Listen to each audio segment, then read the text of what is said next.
respetar los horarios, vamos a comenzar con este ciclo, así que oficialmente en nombre de este ciclo llamado Gestión Pymes y de la Escuela de Negocios de la Universidad del SEMA, les doy la bienvenida. Mi nombre es Mario Casasco, yo soy uno de los responsables de este ciclo Gestión Pymes.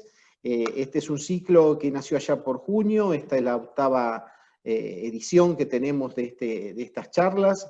Son charlas que, digamos, es un ambiente que ha creado una iniciativa de la Escuela de Negocios de la Universidad del SEMA para crear un vínculo que apoye a la gestión de las pequeñas y medianas empresas, apuntando fundamentalmente a agregar valor y a que después de cada uno de estos seminarios pueda haber herramientas, pensamientos, ideas, que cada uno de ustedes que seguramente tienen que gestionar empresas pequeñas y medianas, se puedan llevar para mejorar y sobrevivir en este mundo, en esta Argentina tan difícil para las pequeñas y medianas empresas. Un poco contarles cómo es la mecánica para aquellas personas que se incorporaron recientemente a este ciclo. Este es un espacio de 60 minutos, de los cuales tenemos siempre un disertante invitado, que dará una charla de aproximadamente 45 minutos, mientras sucede esta reunión ustedes podrán hacer preguntas y a través del chat del Zoom, ¿sí? De preguntas y respuestas, y mi colega Mauricio Rampone, quien después al final de la charla se va a estar presentando, va a ir haciéndole las preguntas, o va a hacer al final de la charla las preguntas al disertante, ¿sí? Así que bueno, esto es un poco la mecánica, y bueno, sin más, y para no perder tiempo, vamos a pasar un poco al tema de hoy. Como ustedes saben, digamos, si bien pequeña y mediana empresa y empresa de familia son dos dimensiones distintas, porque una habla fundamentalmente del tamaño de las compañías y otra habla de la propiedad de esas compañías, ¿sí? Pero la realidad está visto que las pequeñas y medianas empresas son mayoritariamente empresas de familia. Así que, bueno, y uno de los temas muy importantes de estas empresas de familia o estas empresas familiares tiene que ver cómo se estructuran. La realidad es cómo se estructuran del punto de vista societario, cómo se estructuran del punto de vista fiscal. Eso permite, de alguna manera, capturar valor para la familia propietaria. Entonces, en función de esa estructura está el costo fiscal, digamos, de alguna manera, que esas compañías van a pagar a lo largo de su vida. Y es por eso que, bueno, hoy tenemos un seminario, una charla que se llama Efectos Tributarios según cómo se estructure la empresa familiar, y quien va a estar a cargo de esta disertación es un especialista en el tema, que queremos agradecerle mucho, a Sergio Cabegia. Sergio Cabegia es socio del área de impuestos de EY. Ustedes saben que EY es una de las grandes consultoras internacionales. Ha desarrollado su experiencia durante 26 años en materia tributaria internacional, fusiones y adquisiciones. Sergio también se enfoca a atender clientes privados, ¿sí? Individuales, como parte del servicio de EY. Tiene gran experiencia en inversiones, compra, venta y servicios de estructuración dentro del área de transacciones. Sergio ha trabajado en una variedad de industrias, también ha estado involucrado en vastos procesos de due diligence realizados en los últimos 20 años. Sergio es conferencista en universidades nacionales y seminarios tributarios, y también ha escrito artículos en diversas publicaciones de orden nacional e internacional sobre materia impositiva. Es contador público, graduado en la Universidad de Belgrano, obtuvo su título de especialista en impuestos en esa misma universidad, y asimismo tiene un máster en desarrollo gerencial otorgado por la Universidad Católica Argentina. Así que bueno, sin más, agradeciendo muchísimo a Sergio, agradeciendo a EY que se haya incorporado a este ciclo de charlas, y los dejo como la palabra a Sergio, que es quien nos va a informar sobre este tema. Así que Sergio, la audiencia es tuya. Muchísimas gracias.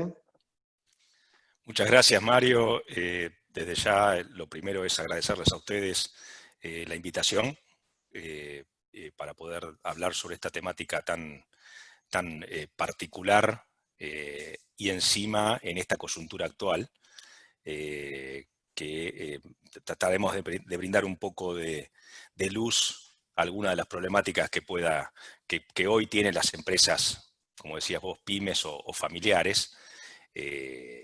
Digamos, para ordenar la charla, vamos a ver algunas estadísticas que hemos logrado obtener sobre empresas familiares en Argentina.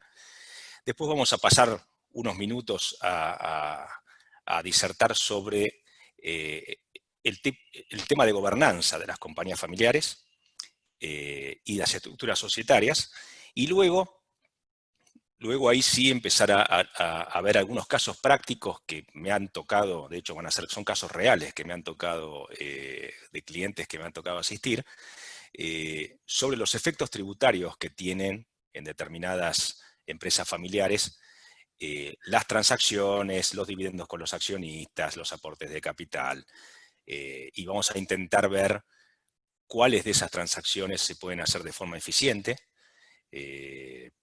A modo de ejemplo, y ya voy adelantando algún punto, ustedes saben que en el año 2018 la administración anterior dispuso una reforma tributaria bastante importante que, por definición, gravó los dividendos luego de muchísimos años de estar exentos, con lo cual eso generó un cambio significativo en todas las compañías, que no necesariamente fue receptado por las estructuras familiares actuales. Es como que los cambios vienen y las estructuras se van moviendo a lo largo del tiempo, ¿no? O sea, digamos, van cambiando a lo largo del tiempo. Con lo cual tenemos esos tres, digamos, bloques de la presentación. Pasando a lo que es una mini estadísticas, según el Instituto Argentino de Empresa Familiar, ya se ha visto o se ha analizado que el 70%, hay 70% de empresas familiares en Argentina, o sea, el 30% restante son multinacionales. Y Argentina es un país que por definición tiene mucha compañía multinacional. Hay otros países en donde este ratio es aún más alto. Pero de todas maneras es una gran proporción del PBI argentino en materia de compañías familiares. Asimismo, la población que trabaja en empresas familiares es acerca del 60% de la población activa. Ahí empieza a bajar un poquito, y representan las compañías familiares el 50% del PBI. Aquí yo creo que tiene que ver mucho con tamaños. La compañía multinacional, más allá de ser menos en número, tiene mucho más valor, más empleado, más nómina, y genera más valor. Entonces, por eso, la mitad del PBI es producido por compañías locales, vamos a llamarlas de esa manera, y el 50% del PBI por compañías multinacionales. Pero lo extraño, y esto digamos que ocurre en todos los países del mundo, esto ha sido método o modo de estructura, modo de análisis de muchos investigadores, es que menos del 10% de las compañías familiares logran trascender la tercera generación. Y en Argentina este ratio se cumple de la misma manera que en otros países del mundo, y esto no tiene que ver con la coyuntura argentina y los problemas argentinos, sino que tiene que ver con temas básicamente familiares. La primera generación es la del fundador, la segunda generación es la de los hermanos, y la tercera generación es la de los primos. Entonces, el problema es el paso del fundador a la sociedad de hermanos y al consorcio de primos. Ese consorcio de primos, para que trascienda a la siguiente generación, necesita hacer cambios, y cambios radicales, que los vamos a tratar de charlar un poco hoy, porque ya no se puede manejar la compañía luego de la tercera generación de la misma forma que la manejaba el fundador o los hermanos, de alguna manera. Para esto recomiendo una Biblia en este punto que se llama, es un escritor americano que se llama John Worth, y el libro se llama Family Business as a Paradox, las paradojas de las empresas familiares, y justamente él desarrolla una teoría sobre este tema, de que en realidad las compañías no trascienden la tercera generación por las paradojas que tienen implícitas, las contradicciones que genera el negocio familiar. De hecho, el negocio familiar ya es una contradicción. La familia, por definición, no contiene aspectos económicos y el negocio, por definición, no tiene aspectos familiares o de afectos. Con lo cual, juntar negocio, juntar lo socialista de la familia con lo capitalista del negocio, genera contradicción, genera tensión. De allí en adelante, tenemos muchas tensiones y muchas paradojas en los negocios familiares que no necesariamente se producen en las compañías no familiares.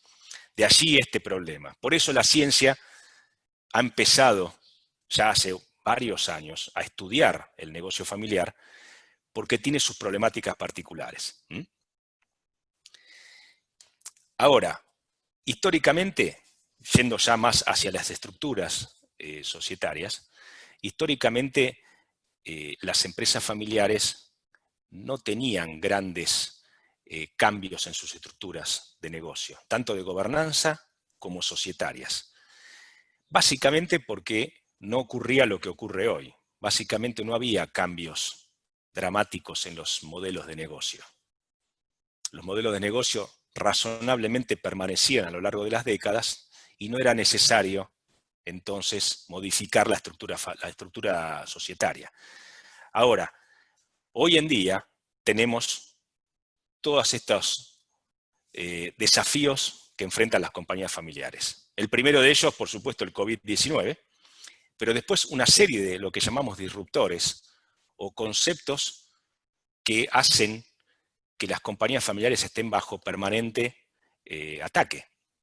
El mundo está cambiando. La firma a la que pertenezco ha hecho una encuesta a nivel global sobre los cambios que están aconteciendo producto de la pandemia global, y uno de los grandes resultados que ha provocado ese análisis ya se llama hacia los consumidores, no hacia las empresas, sino se ha hecho una encuesta global sobre los consumidores, y uno de los grandes resultados, los importantes resultados, es que el 60% de los consumidores va a cambiar los hábitos de consumo. El 60% de los consumidores del planeta, luego de la pandemia, cambiará sus hábitos de consumo. ¿Y sobre qué vectores?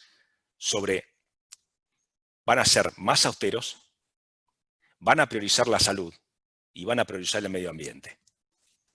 Esos tres vectores van a formar el nuevo consumidor luego de la pandemia.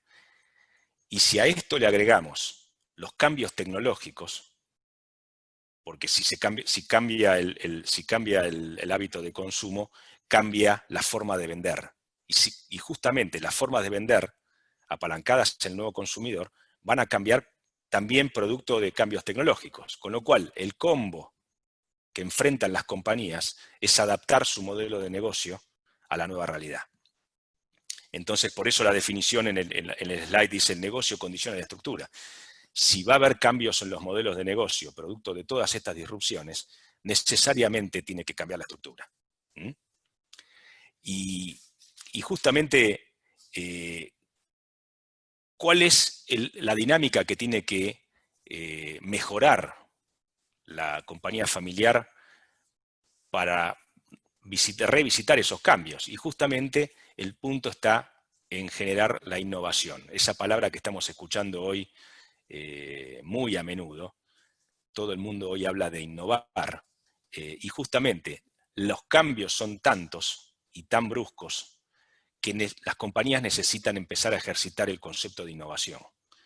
Y los que saben de innovación, y esto aplica a las pymes justamente, o a las empresas familiares, es que la innovación no implica un cambio radical del modelo de negocios. Las grandes compañías, incluso las grandes compañías argentinas, y las puedo nombrar porque lo han dicho, los Globant, los Mercado Libre, justamente innovan, pero innovan en los márgenes del negocio. Innovan en los extremos, con pequeños cambios. Uno tiene que empezar a hacer prueba y error. En innovación no hay otra. No hay una bola mágica, una bola de cristal en la que uno puede saber para dónde ir. Uno va probando en los márgenes justamente para no comprometer el core business, pero empieza a hacer innovación, empieza a innovar en pequeños cambios en el modelo de negocio. Y justamente de esos cambios, o en esos cambios, se van generando los márgenes de rentabilidad. Si después esos cambios son positivos, se va a la segunda etapa y a la tercera etapa hasta que el modelo de negocio cambia. Con lo cual, los que saben de esto, repito, dicen que la innovación tiene método, y el método es es el prueba y error, sin comprometer el negocio fundamental.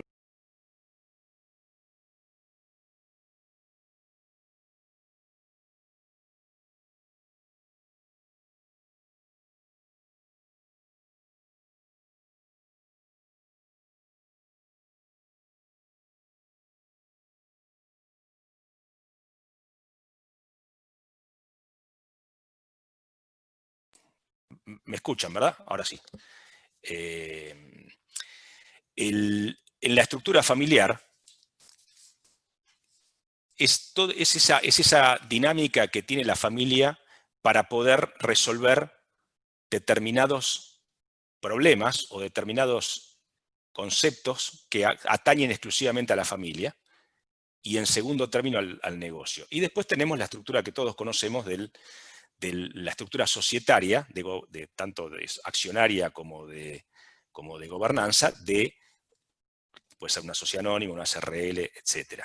Ahora, la parte izquierda de la pantalla, lo que está haciendo visualizar es lo que se llama el Family Office, que como primera aproximación no quiere decir que el Family Office es exclusivo de familias multimillonarias que tienen, por supuesto, que tienen Family Office y lo tienen estructurado de esta manera, con asambleas, consejos familiares, hay toda una estructura, se quiere, detrás del Family Office. El Family Office es un espacio de la familia para trabajar sobre temas que involucran a la familia. Puede estar estructurado como familias muy adineradas o puede ser un espacio una vez por mes en un restaurante donde se ponen a discutir temas que tienen que ver fundamentalmente con tres conceptos, pero que deben ser tratados en algún momento. El Family Office o ese espacio tiene que buscar tres salidas o tres soluciones a los problemas de la familia. Uno es preservar la armonía familiar, otro es preservar el patrimonio y otro es preservar los valores y el legado. Esta estructura o este espacio lo que tiene que lograr es intentar que los componentes de la familia preserven esos tres conceptos. Porque si esos tres conceptos no son abordados en el lugar adecuado, seguramente van a repercutir en el negocio. Y nosotros hablábamos que los negocios familiares por definición tienen una serie de contradicciones y de paradojas. Aquí se tiene que discutir si priorizo crecimiento o priorizo rentabilidad. Aquí tengo que discutir en este foro si priorizo inversión o priorizo dividendo. Si priorizo inversión en el negocio o priorizo compensación a los accionistas. Aquí tengo que ver si priorizo el negocio o priorizo la familia. Hace muchos años, la literatura en este tipo de paradojas o de contradicciones decía que había que abordar una o la otra. Hoy la doctrina moderna en negocios de familia establece que hay que abordar ambas. Es crecimiento y rentabilidad. Es inversión y compensación a los accionistas. El punto está en dirimir los momentos en los que hacemos uno o en los momentos en los que hacemos el otro. Hay momentos en los que hay que invertir y hay momentos en los que hay que compensar. Hay momentos en los que hay que crecer y hay momentos en los que hay que priorizar rentabilidad. De todos estos conceptos, tiene que haber un espacio que saque a la familia del día a día y la ponga a trabajar en estos temas, que no impacten en el negocio. Y después, por supuesto, tenemos la parte derecha del slide, en donde sí está la estructura societaria, si se quiere, y de gobernanza que todos conocemos. Esa estructura tiene que ser flexible para poder permitir en algún momento desinvertir, poder hacer ingresar a un nuevo accionista, poder pedir un préstamo. Tiene que ser flexible para permitir la sucesión hacia los futuros herederos. En definitiva, tiene que ser un pivot en donde el negocio opere y no una desventaja o una barrera.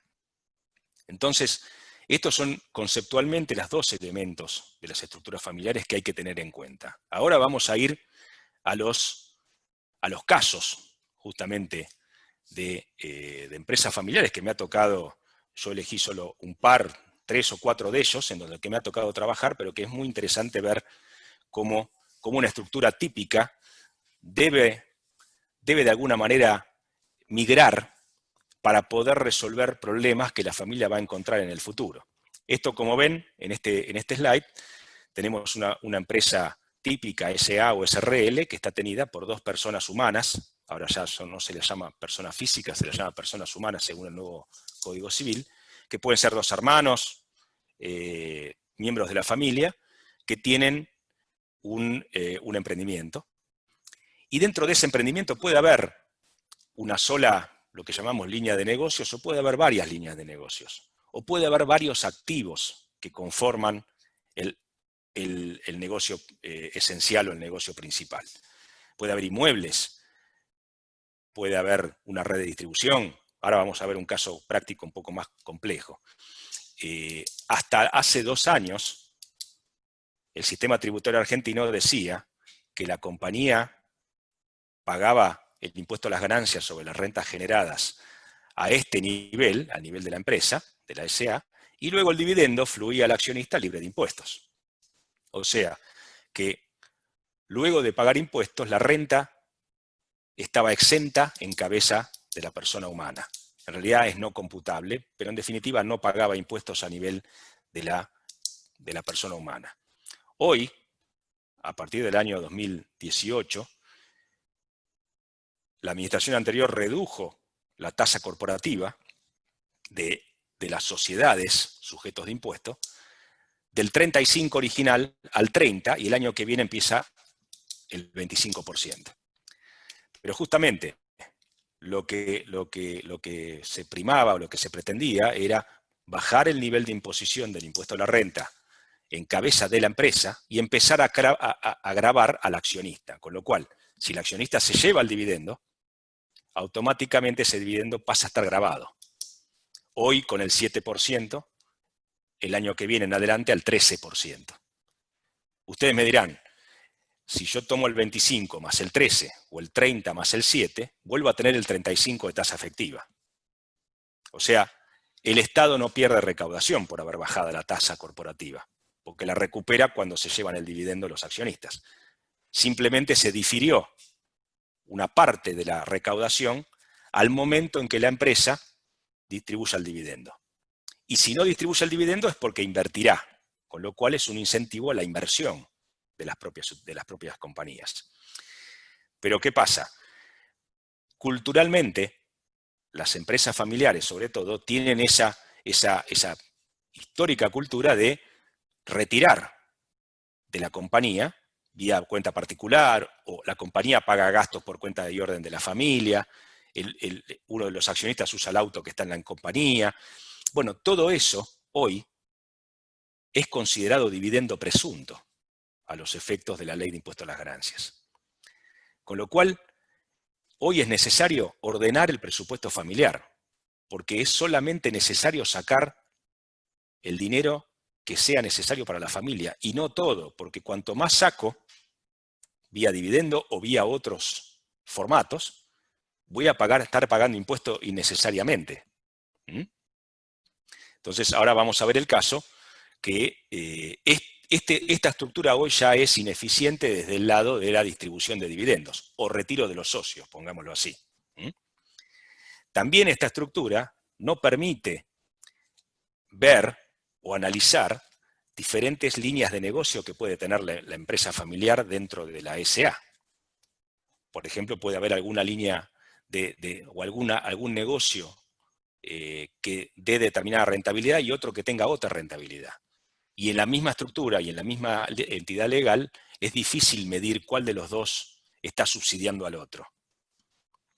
O tal vez, como nos ha pasado y lo vamos a ver en los próximos slides, puede venir algún señor que quiere invertir o quiera comprar la compañía. Y ahora tengo un montón de activos que yo no le quiero vender, o el señor no los quiere comprar y los tengo que sacar. Y ahí es donde empiezan los problemas. Entonces, todo esto hace que en empresas familiares y no muy grandes se empiece a definir este tipo de estructuras. Si yo tengo una empresa familiar, como es este es un caso real, era una compañía agropecuaria que tenía diferentes campos, todos en una misma entidad legal. Y tenía un negocio tenía un negocio de turismo, un hotel, en alguna provincia. Entonces tenía campos y tenía un hotel, todo en la misma entidad legal. Bueno, lo que se hace en primera instancia es, se separan los negocios con un formato libre de impuestos, justamente para no gatillar impuestos innecesariamente. La ley de impuestos a las ganancias permite separar negocios en diferentes entidades legales. Y luego de eso se incluyó un vehículo que consolidara las distintas entidades o los distintos negocios. Entonces, si el negocio B daba un buen resultado, distribuía un dividendo, lo distribuye a la holding. Este dividendo no está gravado por el 7%, con lo cual B sigue pagando el 25 o el 30%. Y si después el negocio C o el negocio D, en donde entró un tercero que quería invertir en el hotel, necesita un aporte, no tengo que gatillar el impuesto al dividendo. Directamente desde la holding lo mando al escenario D. Entonces, la holding, en este caso, lo podemos llamar Family Office, allí se producirá la discusión de la familia de cuánto dinero necesito para los familiares, para los accionistas. Porque el resto del dinero, distribuyámoslo entre los distintos negocios, no lo mandemos al accionista que va a pagar un impuesto innecesariamente. Eso permite ordenar, de paso, es un ordenador del presupuesto familiar que toda familia debe tener. Incluso es el pie para el protocolo familiar, que es el segundo paso. Que el protocolo familiar lo que ordena es justamente la vida actual y futura de los accionistas. ¿Quiénes van a trabajar en el futuro? ¿Qué competencias le vamos a dar a los futuros herederos para poder trabajar en la compañía familiar? ¿Qué tipo de aportes tienen que hacer? ¿Qué tipo de educación tienen que tener para poder trabajar en la compañía familiar? Todo esto, todas estas discusiones se tienen que dar a ese nivel.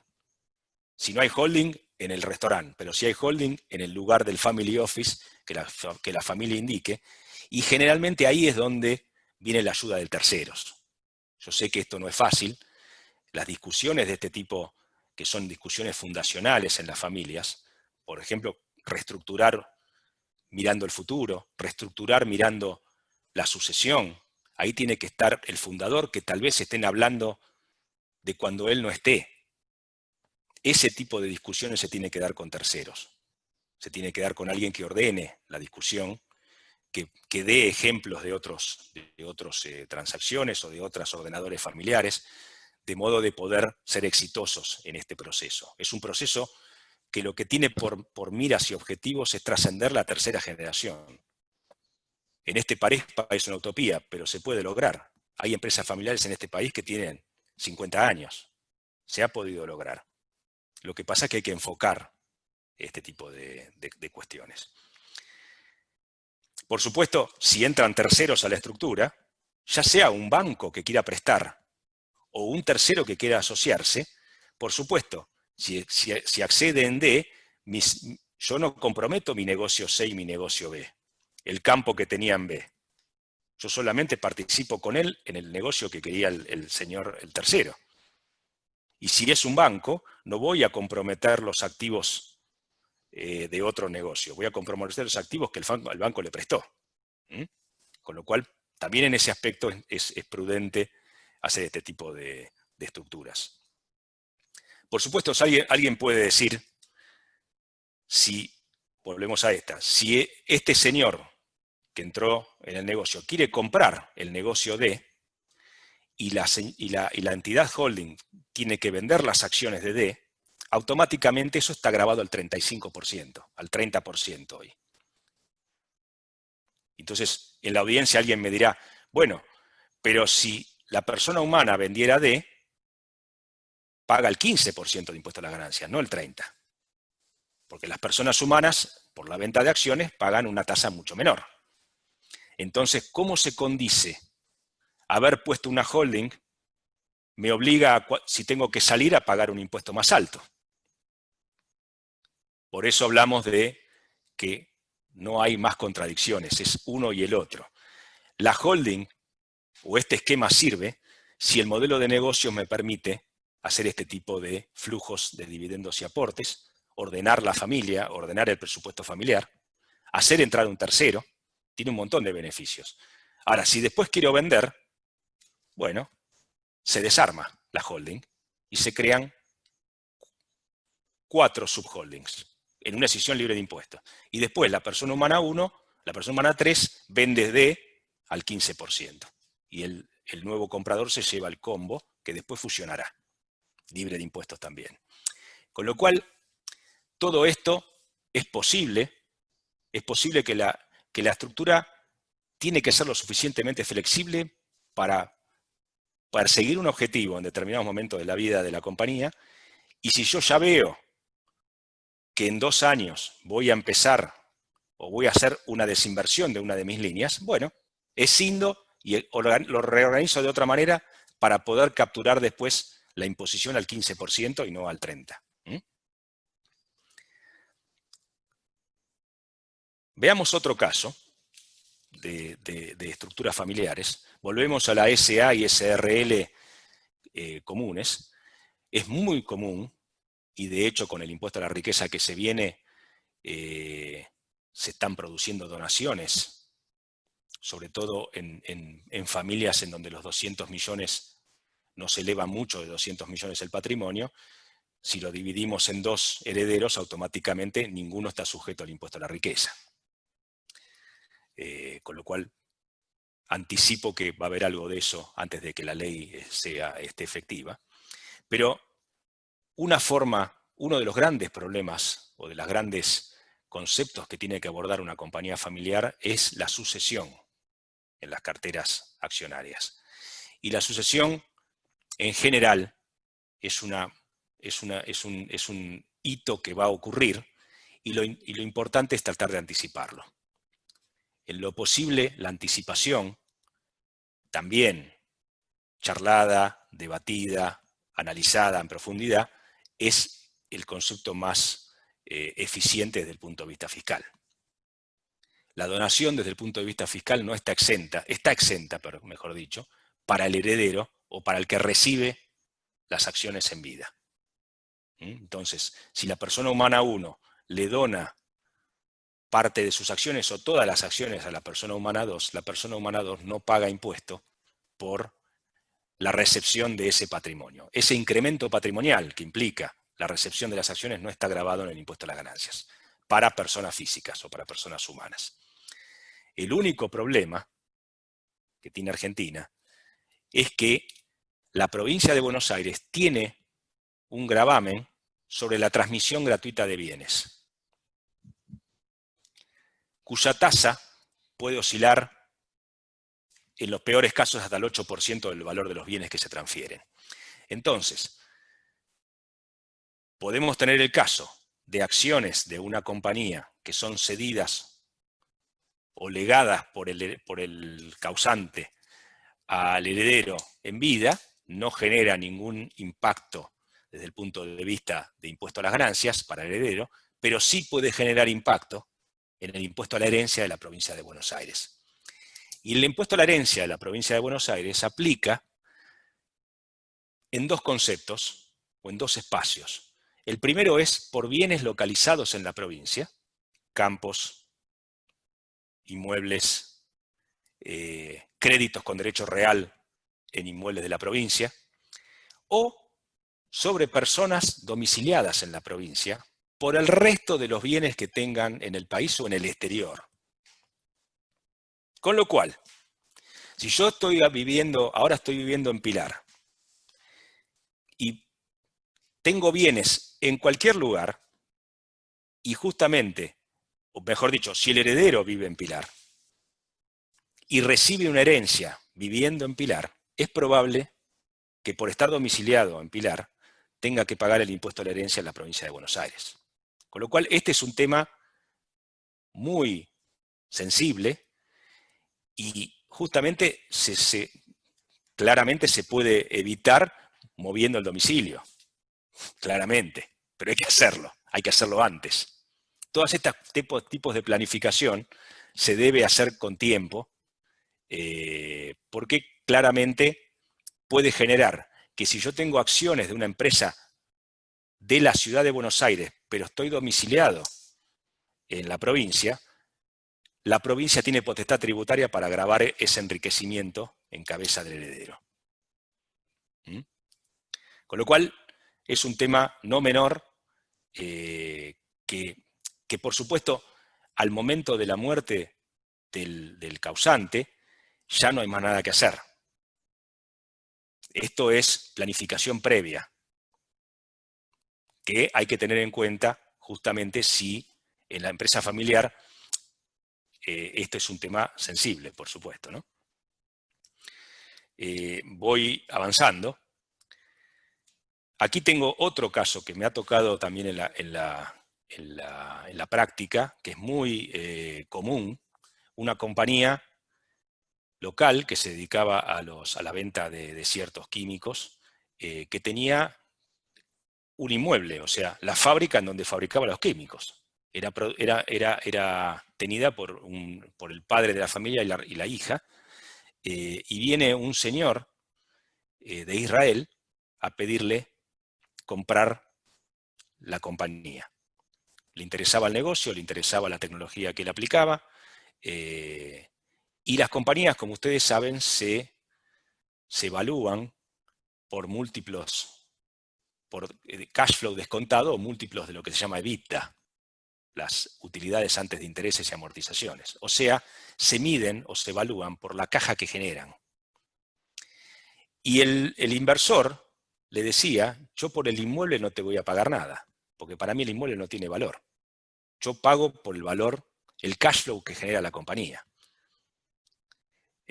Con lo cual, ¿con esto a qué voy? A que lo tuvimos que ayudar a separar el inmueble antes de la transacción, porque en definitiva lo que iba a cobrar por la transacción no le iba a pagar el inmueble valía 3 millones de dólares, ¿no? Y la compañía, el cash flow que generaba valía 10.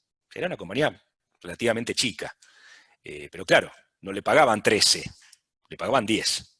Entonces hubo que separar el negocio. Si hay una expectativa de que un inversor pretenda una de estas transacciones, bueno, hay que separar el negocio, hay que separar el inmueble. El inmueble, por definición, no se puede separar libre de impuestos. Con lo cual el desafío aquí fue utilizar el régimen de reorganización libre de impuestos para separar el inmueble, de modo de no gatillar, si valía 3 millones de dólares, el 30% de 3 millones de dólares de impuestos a las ganancias. Finalmente se logró, se hizo toda una reorganización, una reestructuración dentro de la misma compañía para poder hacer una decisión libre de impuestos, y luego este señor vendió el negocio que quería vender y se quedó con el inmueble. Y ahora le alquila el inmueble al inversor, porque la planta sigue estando en el mismo lugar. Entonces fue una forma de hacer un cash out o hacer una venta de sus acciones del negocio familiar, pero se quedó con una renta pasiva, que es un alquiler, a los mismos señores que le compraron. Esto es muy común en Argentina, en los negocios locales, y hay formas de poder también, de vuelta, modificar la estructura de acuerdo a los cambios en el modelo de negocios.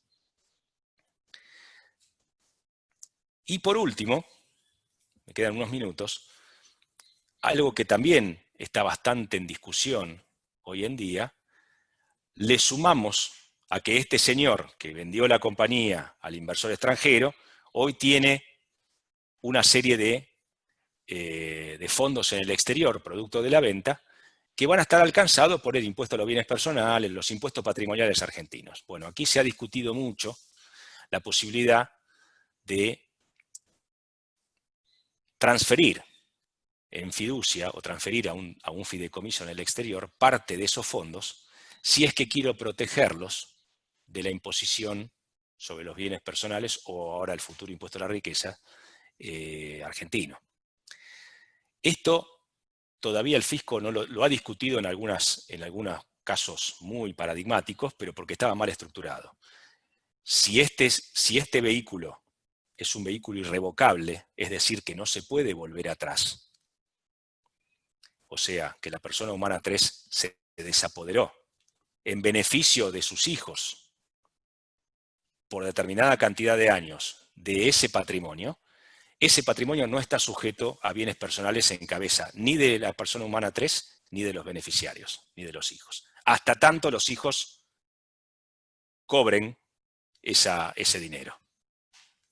Me ha tocado participar en fideicomisos de este tipo, en donde el fiduciante, que así se llama, la persona humana que transfiere los fondos hacia ese vehículo, lo hace en forma irrevocable, es decir, no lo puede desarmar, y el fiduciario, que es el que controla este vehículo, tenía un mandato de cuidar de esos fondos, invertirlos en acciones, en bonos, en el exterior, hasta tanto los dos beneficiarios mostraran el título universitario de haberse graduado. En ese momento eran acreedores a todo el patrimonio que estaba acá adentro. Y ahí se producía la transferencia hacia los beneficiarios. Bueno, desde el momento en que el señor 3 transfiere los fondos hasta el momento que los beneficiarios se reciben, la teoría indica que ese fondo, esos dineros no están sujetos al impuesto a los bienes personales ni al impuesto a la riqueza. A mí me ha tocado participar en un caso que el fisco no lo preguntó y no prosiguió ningún tipo de determinación porque confirmó que era así. En los casos en los que ha llegado a la justicia y el fisco lo ha ganado es porque aquí no existía una irrevocabilidad. En algún punto del contrato, este señor se reservaba la posibilidad de desarmar la estructura. Y si es así, tiene la disponibilidad de los bienes. Y si tiene la disponibilidad de los bienes, está sujeto a los impuestos patrimoniales. Con esto, de alguna manera, concluyo la parte de exposición, pero por supuesto estoy sujeto a preguntas que puedan venir de la audiencia, ¿no? Bueno, Sergio, muchísimas gracias. Tomo un poco la posta. Soy Mauricio Rampone. Con Mario estamos promoviendo el ciclo dentro del ámbito de la UCEMA, el ciclo de gestión pymes. Antes de ir a las preguntas, Sergio, voy a los parroquiales. Vamos a aprovechar que está la mayoría de los participantes presentes para, como siempre hacemos, avisarles o comunicarles cuál va a ser la próxima charla. Este es un tema, déjenme contarles, es un tema que hemos anticipado en algunas charlas previas. Siempre hemos insistido con la necesidad de que el empresario pyme, aún en el caso que vea que su negocio no es viable, salga del mismo en forma ordenada. Es decir, que no se levante una mañana con un pedido de quiebra o teniendo que salir a descontar un cheque a una cueva. Entonces, el tema de la próxima charla justamente es ese, los procesos de reestructuración de negocios, y a esos efectos hemos invitado, y no es casualidad lo que les voy a decir, hace unas semanas salió el ranking de estudios de abogados de apertura, donde el estudio Marvalo, Farrell y Mayral fue seleccionado como uno de los más reconocidos en toda la práctica de reestructuraciones, acuerdos preventivos, concursos, etc. Así que a los que les interese el tema, que es muy jugoso, los invitamos entonces para el jueves 8 de octubre, 17:30. La charla va a ser dada por Fernando Hernández, socio de Marvalo, Farrell y Mayral. Bueno, habiendo pasado el anuncio de la próxima charla, déjame, Sergio, romper un poco el hilo de las preguntas con una mía. Voy a aprovechar el privilegio de ser el moderador de la charla.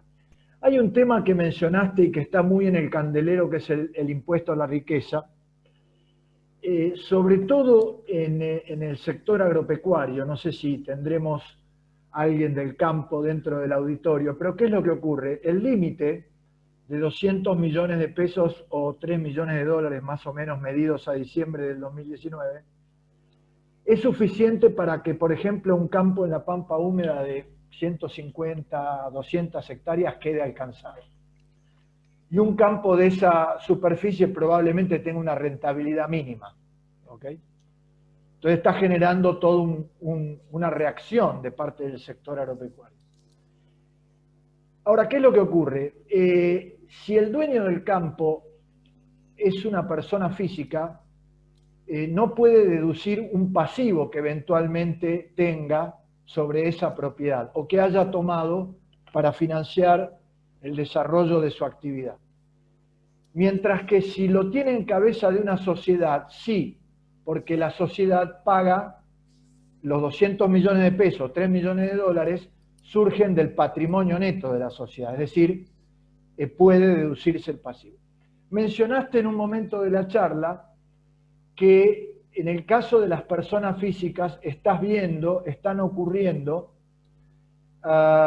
anticipos de herencia entre los herederos, de tal manera de que a cada uno de ellos les corresponde una parte menor a estos 200 millones de pesos y de tal manera queden exentos del tributo, que es 2% en el mejor de los casos. ¿Hay tiempo, en función del avance que tiene el proyecto de ley, para que si el campo, sigo con este ejemplo, estuviera en cabeza de una persona física, pueda aportarse a una sociedad, siendo esa sociedad deudora de un préstamo y de esa manera quedar exento del impuesto? ¿Se puede armar algo en los tiempos que hay dando vueltas? Mira, la ley todavía no tuvo despacho el proyecto de ley.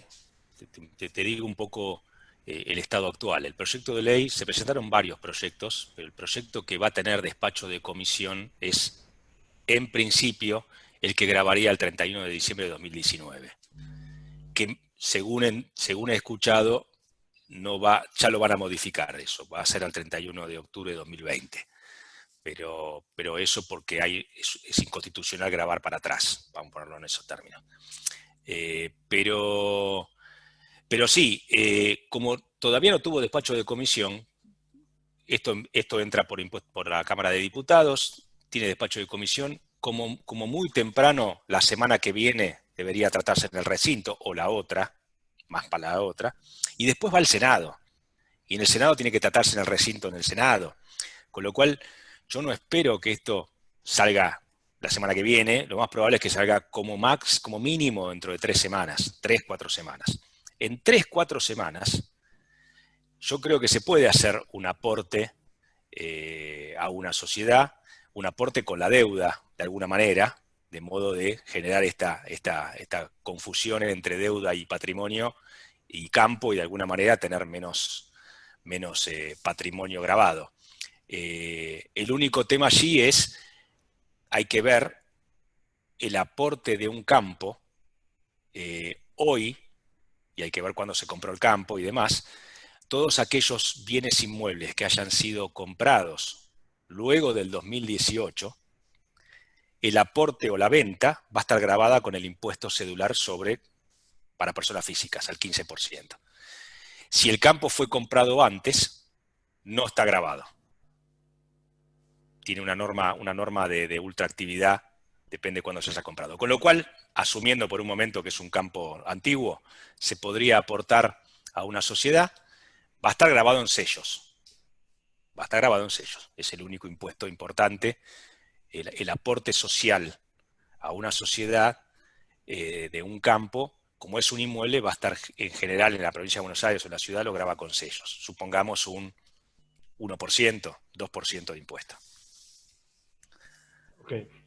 Bueno, hicimos un aporte a un caso más. Sí, la pregunta iba dirigida a un campo incorporado antes del 2018 y donde además existe la posibilidad de hacerlo por un valor que a lo mejor no es exactamente el valor de mercado, ¿no? No, por supuesto, se puede, tenés el valor fiscal, hoy hay varios valores, claramente no puede ser nunca inferior al valor fiscal.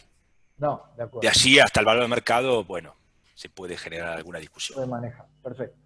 Vamos a las preguntas de los asistentes. Lucas, te ubico un poco, la pregunta está relacionada con el slide donde había 4 unidades de negocio que concurrían todas a un holding, es ese. Entonces Lucas nos consulta si esta estructura es eficiente a partir de cuántos negocios. ¿2 o deben ser más de 2? Mirá, es una buena pregunta. Es eficiente ya con 2 negocios. Fijémonos en esta. En esta hubo que separar el inmueble para que un tercero no participara en el inmueble que no le daba valor, y en definitiva la renta del inmueble, que produce el alquiler del inmueble, fluye hacia el holding y eventualmente se puede aportar algo del dinero al nuevo negocio con el tercero, y el resto, lo que realmente necesite la familia, va a las personas humanas. Con lo cual, yo creo que ya en este esquema, por ejemplo, podría funcionar tranquilamente. Cuanto más líneas de negocio haya, por supuesto, más eficiente es. Perfecto.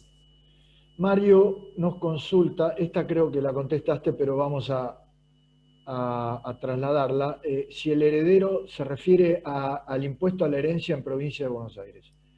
Si el heredero tiene residencia en el exterior y los bienes no están en la provincia de Buenos Aires, ¿tiene que pagar el impuesto?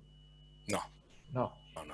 No. Incluso si un no residente tiene un campo en la provincia de Buenos Aires, no estaría gravado con el impuesto a la herencia tampoco.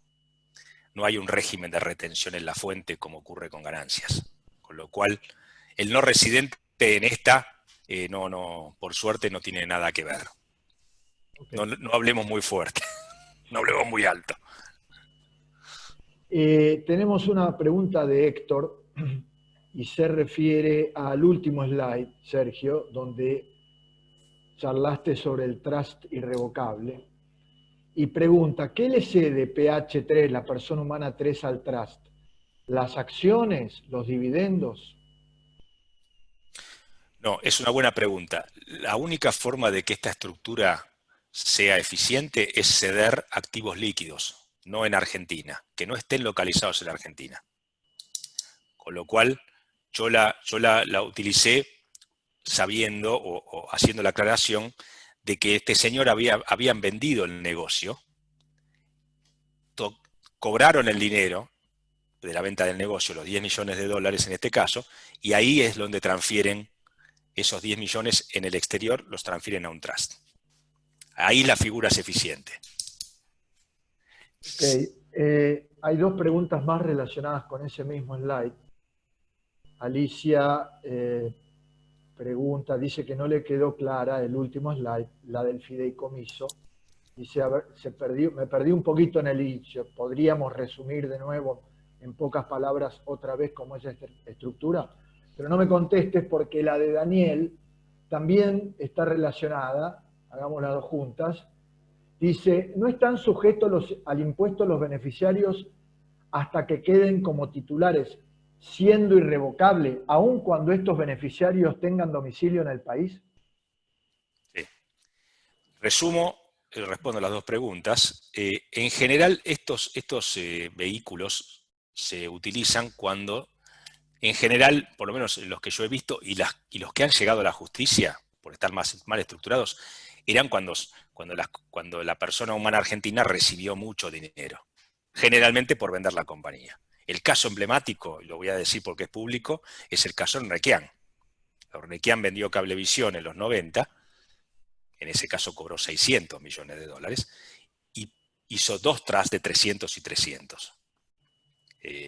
Pero también se puede aplicar hasta más de 10 millones de dólares, ya es masa crítica suficiente. Pero en ese caso fue emblemático porque el fisco fue a verlo. Pero generalmente esto aplica a personas que hayan vendido su compañía y que quieran proteger una parte del patrimonio.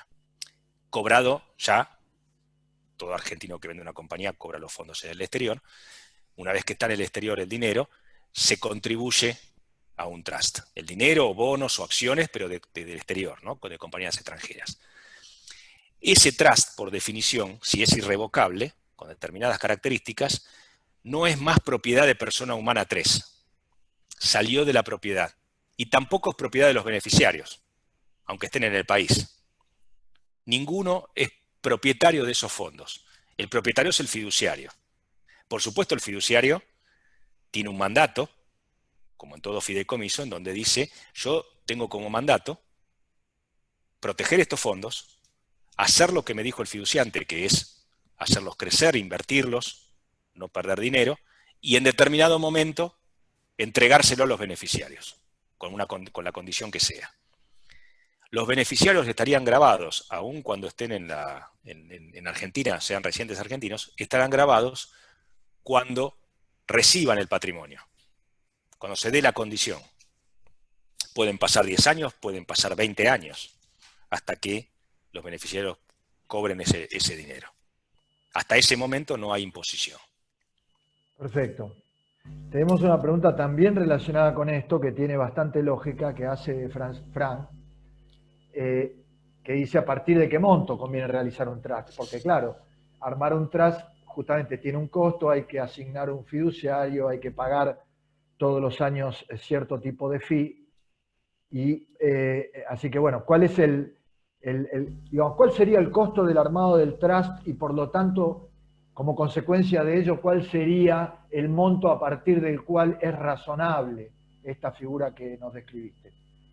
Mira, lo que yo he escuchado de otros colegas y un poco en el mercado es que la masa crítica es 10 millones de dólares hacia arriba.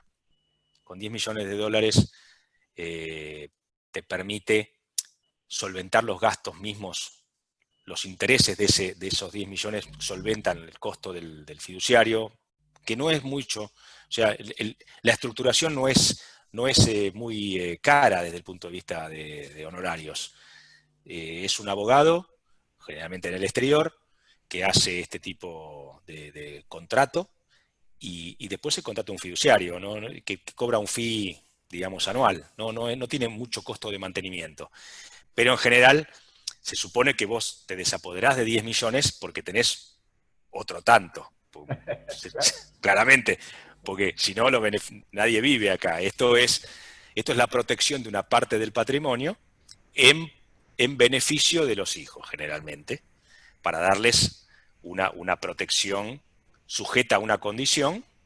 De alguna manera es ese tipo de estructuras que se suele dar mucho, sobre todo en Argentina, ha probado ser eficiente, ¿no? Sí, ahí permitíme aportarle, porque a Fran, pensemos, me quedé con algo que vos dijiste, eso no tributa bienes personales hasta tanto se gatille la asignación de ese trust en cabeza de los beneficiarios. Estamos hablando del 2,25% de bienes personales más el 3, corregime por favor, el impuesto a la riqueza para bienes en el exterior es del 3%. 5 en realidad. 5, con lo cual estamos hablando de un 7,25% anual, porque nadie cree que el impuesto a la riqueza sea de única vez, o yo por lo menos me hago cargo, por año, con lo cual el ahorro es enorme. Por supuesto, tiene que ser, como bien explicaste, irrevocable, es decir, PH3 en este caso no debe necesitar esos fondos para vivir, porque si no, no lo puede hacer irrevocable. Pero, digamos, los números en términos de ahorro fiscal que estamos hablando son muy grandes, ¿no? Son muy grandes. Sí, sí, sí, por supuesto. Y justamente cuando vos haces una perpetuidad o un cash flow de 7% a 20 años o a 15 años, en realidad preservaste parte de la propiedad, porque si no, lo que tienen estos impuestos patrimoniales en cascada o en pirámide es que te sacan parte del capital, te terminan sacando el capital. Y la renta que produzca el trust, o no el trust, sino la PH3, podría llegar a solventar los impuestos patrimoniales. Hoy no hay tasa en el mercado que te permita ganar 7% por año. Tal cual. Entonces te empieza a comer capital. De hecho, los planteos de constitucionalidad que se están hablando, que ya se están discutiendo para empezar con esos planteos, están hablando de justamente eso, que esto va a ser confiscatorio producto de que el impuesto ya lesiona la propiedad del contribuyente. Ahí permitime, yo estoy muy entretenido, pero nos estamos quedando sin tiempo. Pero quería volver al ejemplo de la persona humana dueña de un campo chico, pero que entra dentro del impuesto a la riqueza, digamos un campo de 3 millones de dólares, en la provincia de Buenos Aires con herederos. Si hiciera, tal como explicaste, un anticipo de herencia reservándose el usufructo, de tal manera de que lo que le corresponde a cada uno de los herederos es menor al importe grabado. También en ese caso tendría que tributar el impuesto a la herencia en la provincia de Buenos Aires, es decir, la cuenta que debería hacer es lo que se ahorra de impuesto a la riqueza versus lo que paga de impuesto a la herencia, con la salvedad que lo de la riqueza probablemente no sea de única vez, mientras que el impuesto a la herencia sí lo es. ¿Es así? Sí, sí, es correcto, eso hay que verlo, pero en realidad cuando vos separás los distintos componentes de la propiedad, vos transferís la nuda propiedad, que la nuda propiedad no suele tener valor. El valor lo tiene el usufructo. O sea, que el usufructuario se queda con el mayor valor. Y ese usufructo está grabado en impuesto a la riqueza, y en definitiva lo que le cediste a la persona, al heredero, es la nuda propiedad que en el impuesto a la herencia tal vez pase por debajo del radar, del mínimo imponible. ¿Entendés? O sea, En general sería el usufructo. conveniente hacerlo sin ninguna duda. Sin ninguna duda, claro. Bueno. Tengo la última pregunta. Está vinculada también con los trusts. Emil se nos pregunta, el que paga bienes personales es el usufructuario, no el nudo propietario. ¿Es así? Es así, correcto. Perfecto. Y me salté una, vamos a hacer honor a Sergio que nos había, perdón, a Héctor que te pregunta a vos, Sergio. Bueno, hay una afirmación, nos comenta que en Nueva Zelanda se puede armar un trust con un costo anual de más o menos $7.000, ¿ok? Dato. Y la pregunta es si tributa la diferencia entre lo fondeado por el settlor y lo que recibe el beneficiario. Entiendo que se refiere, claro, a impuesto a la ganancia, es decir, porque si el PH3 pone 10 millones de dólares, que obviamente alguna tasa de interés van a devengar, sí, y dentro de 10 años los beneficiarios 1 y 2 reciben 11 millones como consecuencia de los intereses, ese millón que se agregó al capital, ¿está grabado con impuesto a las ganancias? Sí, correcto. Es más, está grabado dólar contra dólar. Quiere decir que si yo puse 10 millones de dólares y el trust generó $1 millón de utilidad, no son 10 millones de dólares al tipo de cambio de 75 contra 10 millones de dólares al cambio de 1.500 dentro de 20 años. Es 10 millones contra 10 millones, contra 11 millones, o sea, en moneda dura se hace la cuenta, con lo cual es $1 millón de ganancia que está grabada en cabeza de los beneficiarios. En general, en estas estructuras, el beneficiario cobra anualmente la renta.